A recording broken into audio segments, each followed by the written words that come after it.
Okay.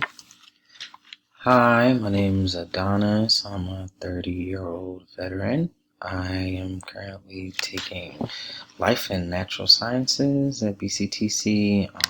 Kind of have a previous culinary arts background. I got a CDO Class A.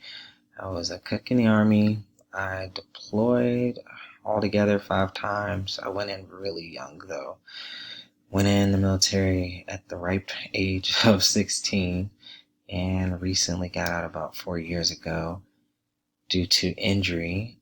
So I'm looking for pretty much other ways to really serve my community and my country. So I currently work at the Department of Veterans Affairs. I do food service and nutrition there. I moved to Lexington about 3 months ago. I ended up meeting a girl about a year ago, and she ended up getting a job at UK. So we decided to take the leap together and move out here. In the meantime, I am pursuing an associate's degree for life and natural sciences, but I hope to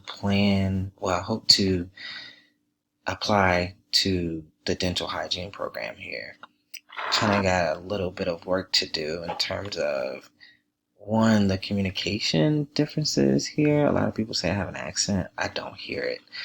Either way, I think just with the communications class I'm taking, the basic post, I think that it would really help me as far as communicating with others in my field of work. Usually people can't talk very well with things in their throat if they have a lot of oral surgery or mouth pain. So maybe this can help me better communicate with my peers in the field that I want to join.